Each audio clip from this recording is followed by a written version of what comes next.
Hey, it's Dr. John Terry, the Black Belt Leader, and welcome to another episode of the Black Belt Leadership Podcast, where each week I'm giving you tips, tools, insights, and resources to help you become a better version of who you are and what you do as you discover, develop, and deploy your own Black Belt Leader within. Hey, this week I want to go back to a story I heard many, many years ago that I recently came across as I was doing some research on a couple of articles, and it inspired me to share something with you I think you'll find fascinating as you're looking to continue to learn and grow and really become that black belt leader you were intended to be. I want to talk about Imprisoned Within, and I want to take you back to a story that took place in the Renaissance. Now, let me set the story up by saying this.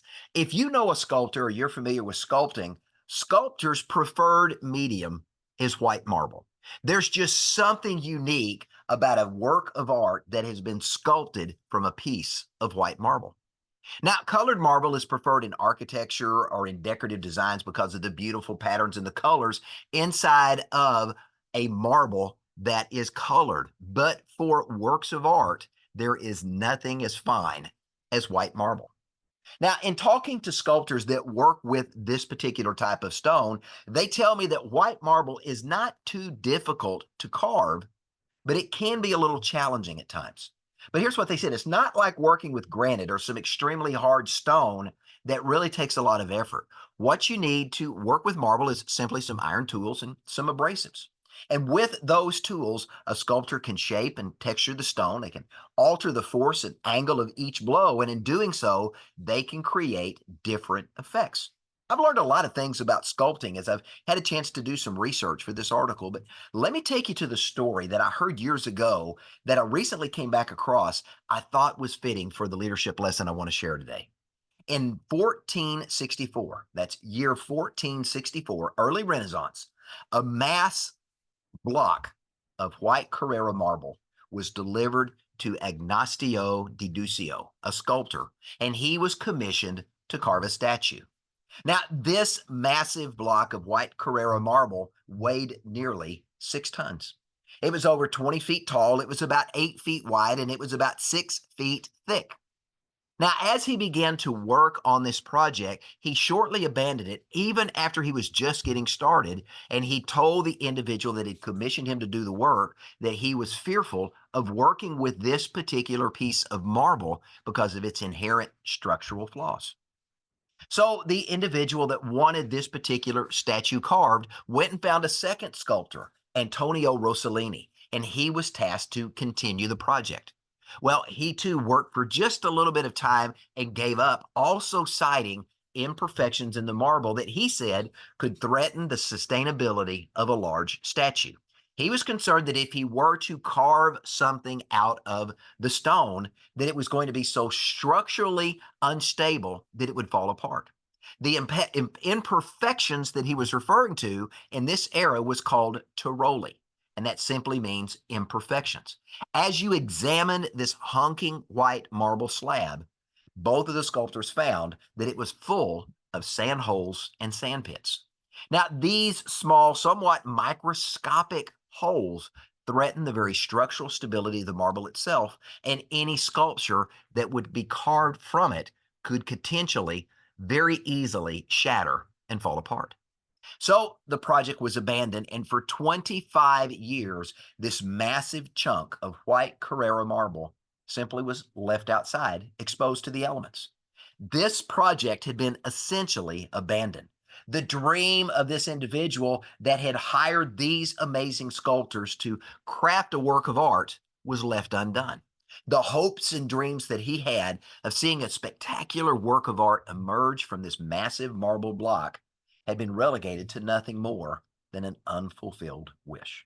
That is, until a young 26-year-old artist and sculptor was commissioned in the year 1501 to attempt to do what 2 previous sculptors were unable to do, and a project they walked away from. This young 26-year-old had been hired to turn this massive chunk of white marble into a spectacular work of art. And so, with tools in hand, he set about to do what he had been tasked to do. For 3 straight years, tirelessly laboring, day and night, night and day, relentlessly working with no breaks, chipping, carving, sanding, and smoothing the stone. This 26-year-old continued to work, slowly releasing the work of art that had been trapped inside this massive marble. 3 years later, year 1504, it was Michelangelo who unveiled the finished statue of David. Now, it's considered back then and even today to perhaps be the greatest work of sculpture ever created. Now, think about what happened. Michelangelo had done what two other sculptors failed to do. Michelangelo had released David from his marble tomb. He had released David from having been imprisoned within that marble slab for 25 years. And in fact, centuries before this massive piece of marble was ever pulled from the quarry, this statue of David had been entombed and trapped and imprisoned inside this massive Carrara marble slab. What did it take to release it? The hands of a skilled visionary. He took the tools and the time to release the image that was imprisoned within.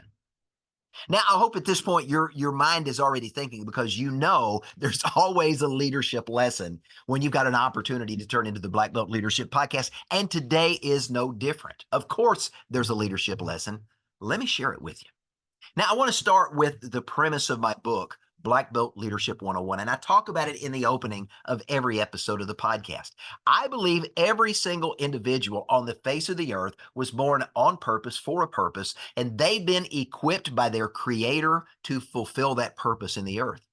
We all have our own black belt leader within. It's unique to every single one of us. My black belt leader within is different than yours, and yours is different than your neighbors or your friend or a family member's, but we all have a black belt leader within waiting to be discovered, developed, and deployed.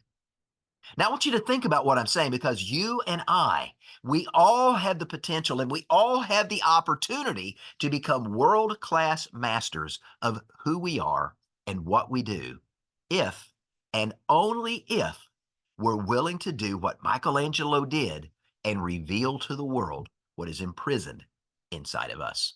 You and I, we have to be willing to pick up the hammer and pick up the chisel and pick up the abrasives and begin to work on our lives, to chip away what doesn't need to be there, to sand at the rough edges, to expose what's inside, waiting to be revealed.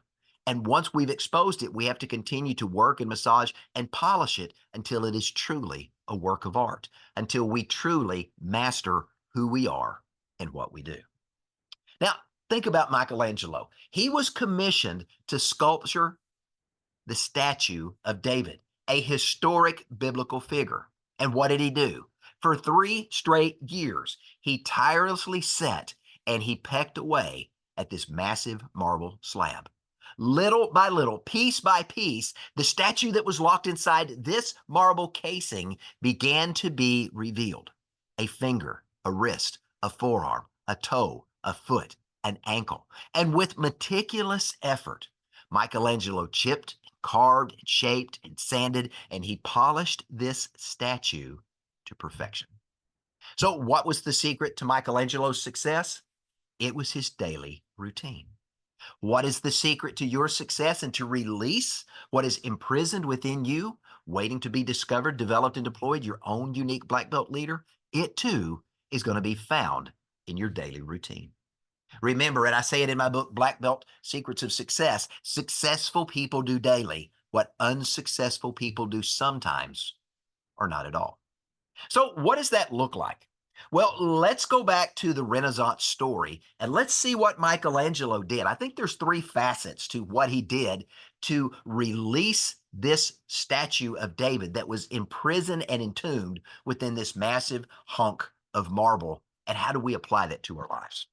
Well, first, Michelangelo, as he looked at this massive slab, 20 by 8 by 6, he had to visualize what the end result would be once he finished carving the sculpture. He had to create an image in his mind, and he had to hold that image in his thought every day for 3 straight years until that image was revealed in its physical representation in the earth. What he saw in his mind, he had to create with this piece of granite. He had to release the statue of David held within that marble slab. So, what did Michelangelo do? He saw the end from the beginning. He defined what a win looked like, and he kept his eye on the finish line as he daily progressed forward, piece by piece, chunk by chunk, little bitty, narrow, very focused attention until this beautiful statue fully emerged.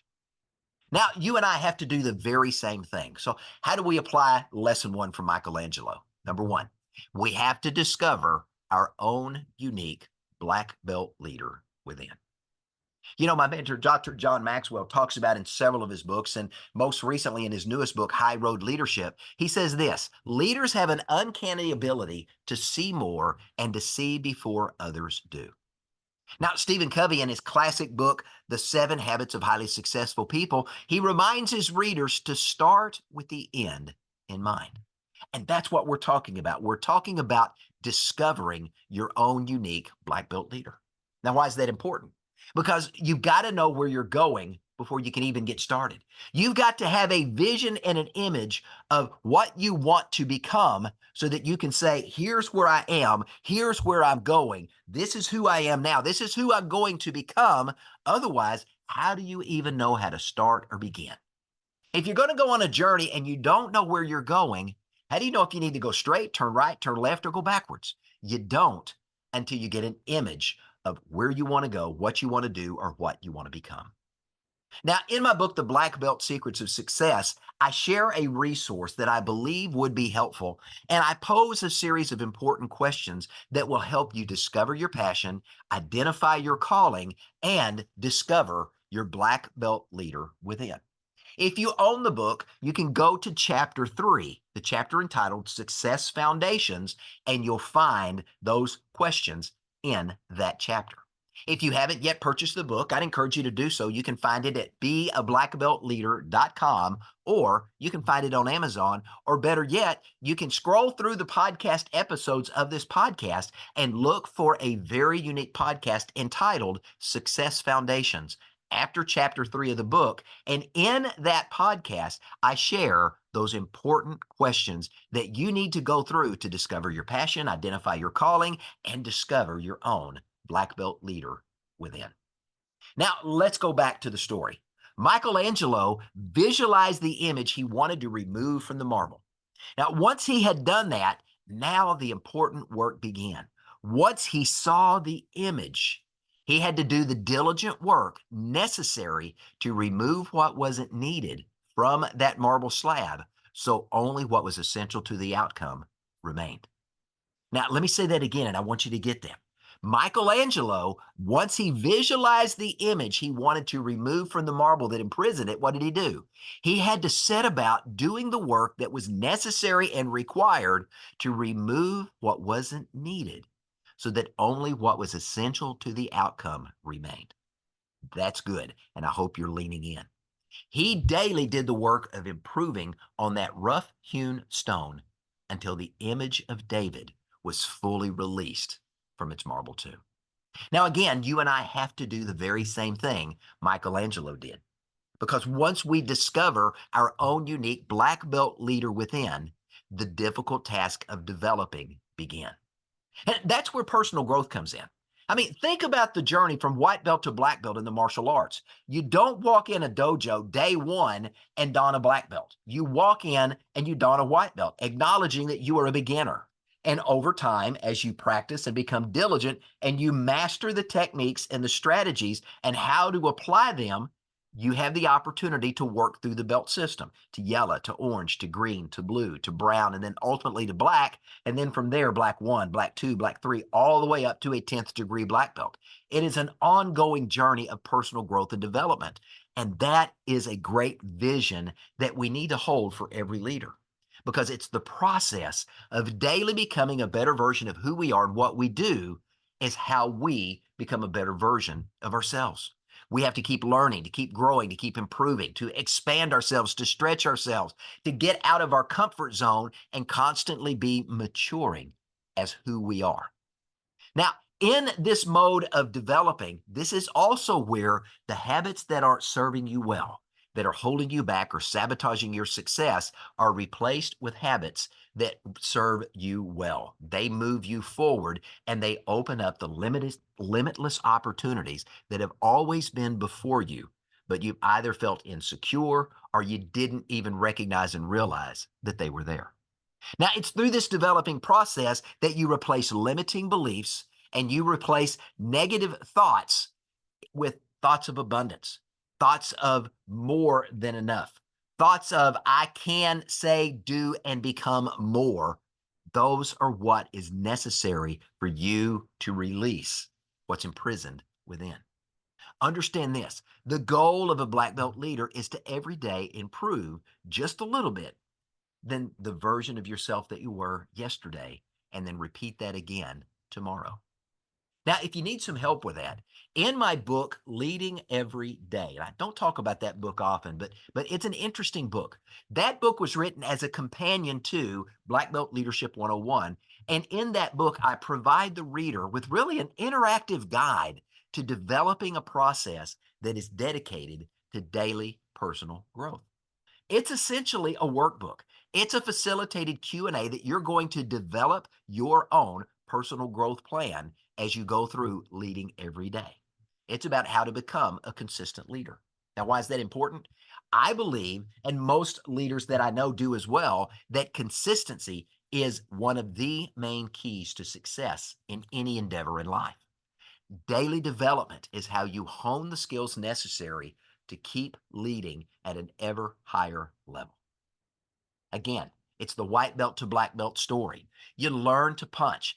A black belt can effortlessly clench their fist and strike and break boards or concrete with their fist or with their foot. Why? Because they've honed the skill to be able to do so. They've learned how to properly make the fist, how to align the joints in the arm so that it doesn't break when they strike.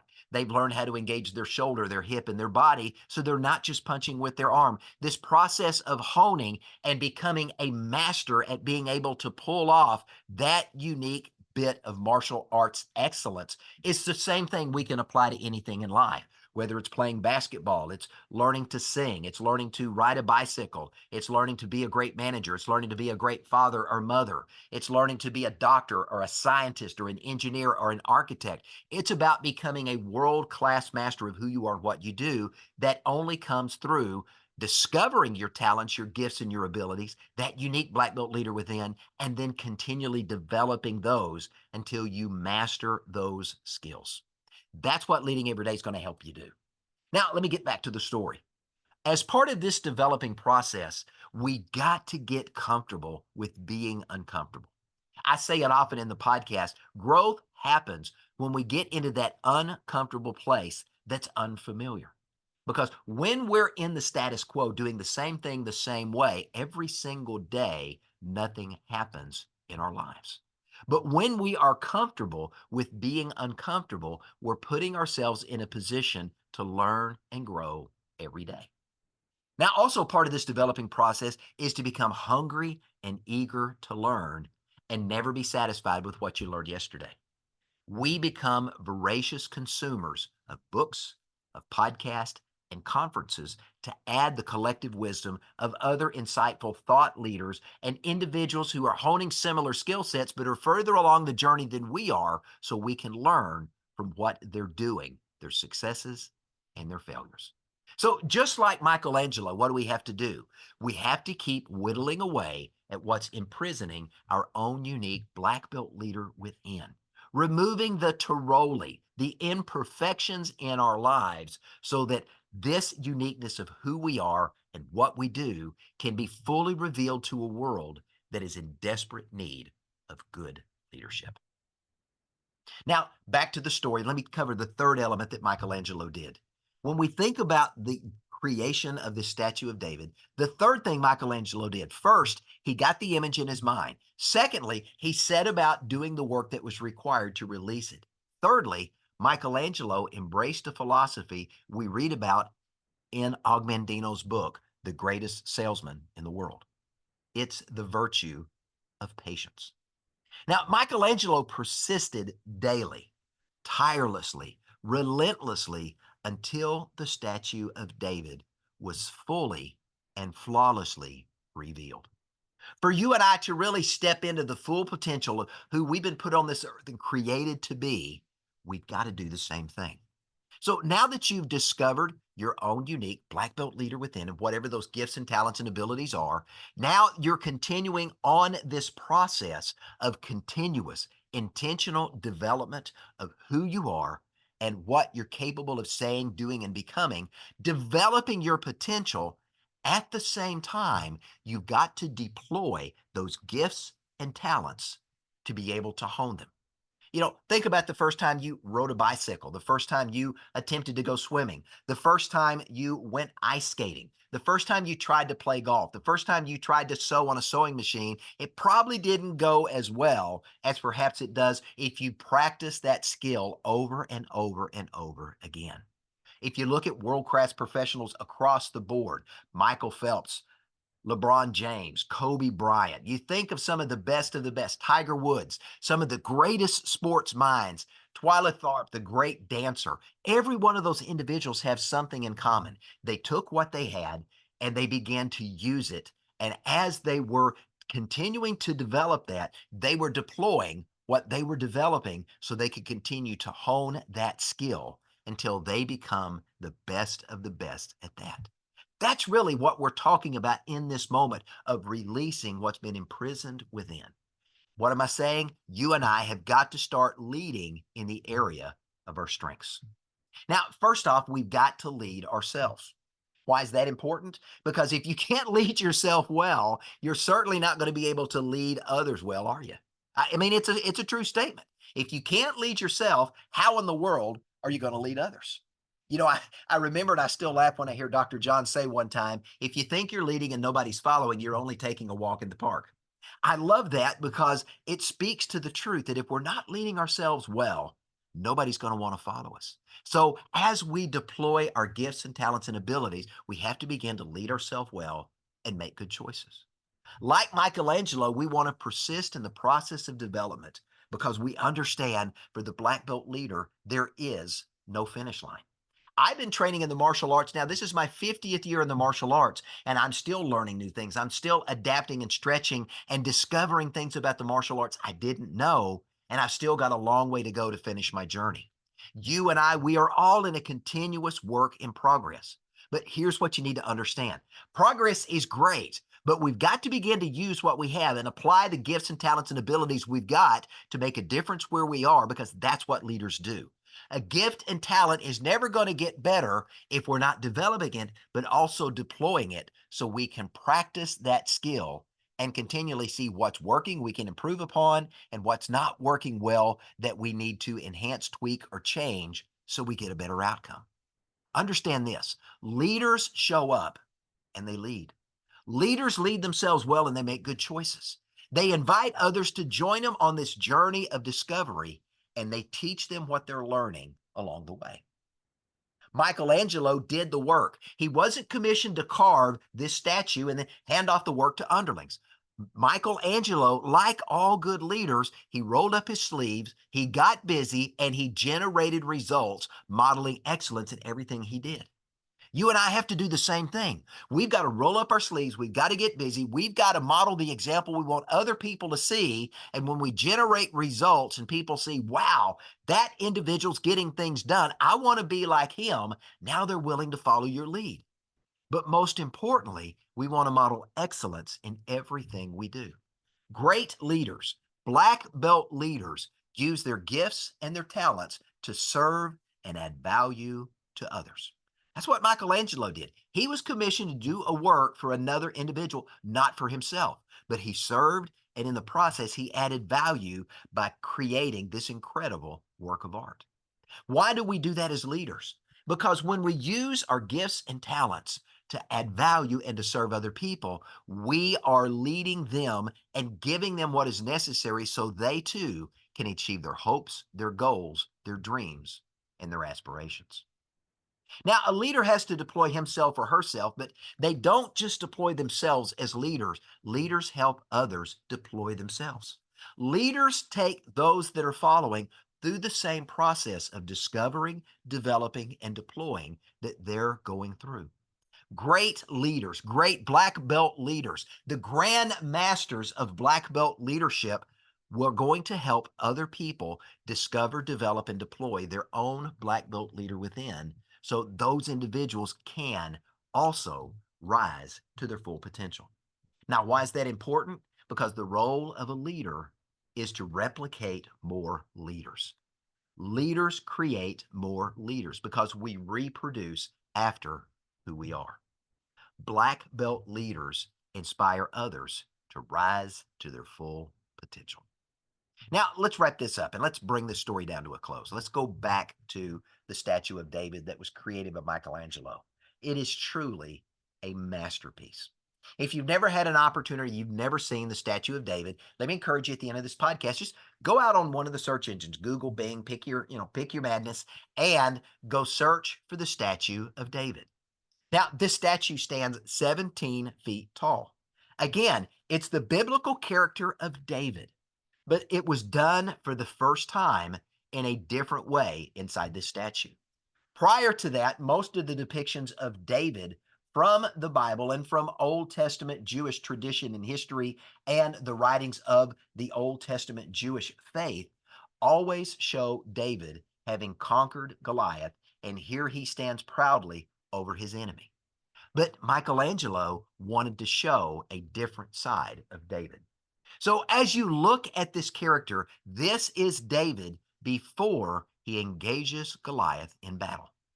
As you'll see, he is poised, he's focused, and he is prepared to engage Goliath. The attention to detail in this sculpture is absolutely stunning. When you see this sculpture and you examine it up close, at any moment you literally believe that David is going to begin to speak and you're going to see him actually move from where he's standing to engage that giant Goliath on the other side of the valley.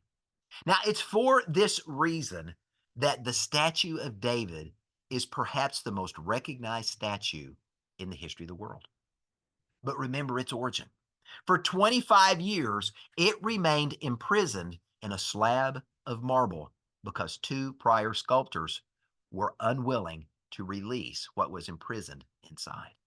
And if we go back beyond that 25-year period, how long was David entombed in that marble slab as it sat in the marble quarry waiting to be carved out and taken to be worked upon by a gifted sculptor? That's another leadership lesson in and of itself, but I don't have time for that today. But for 25 years, that image of David remained trapped in a slab of marble, unreleased, so that it didn't inspire the world. It was only through the hands of Michelangelo that this image was released and the world was inspired and continues to be inspired today. You know, I once heard my mentor, Dr. John Maxwell, say this. He said, if you could see me in the beginning, you'd be inspired.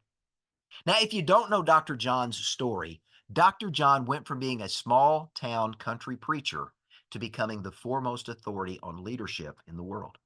Dr. John has authored more books on leadership than the number 2, 3, and 4 authors combined. He travels the world speaking to princes, to kings, to prime ministers, to presidents, and to other world leaders talking about leadership.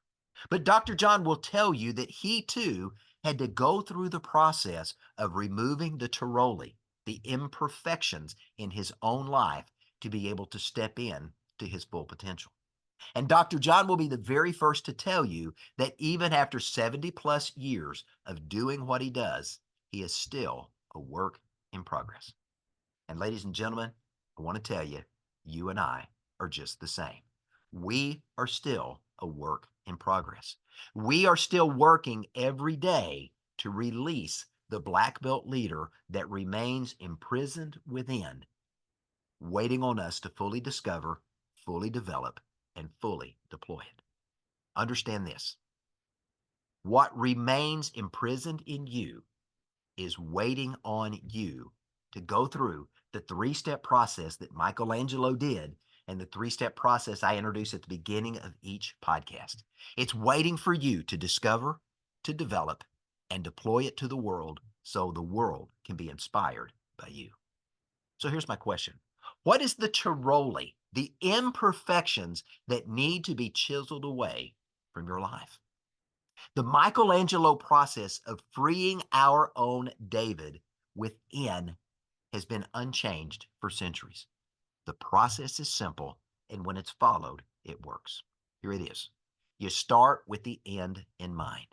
You see the image of who you can become and where you want to go. You hold that image until it physically manifests itself in the earth.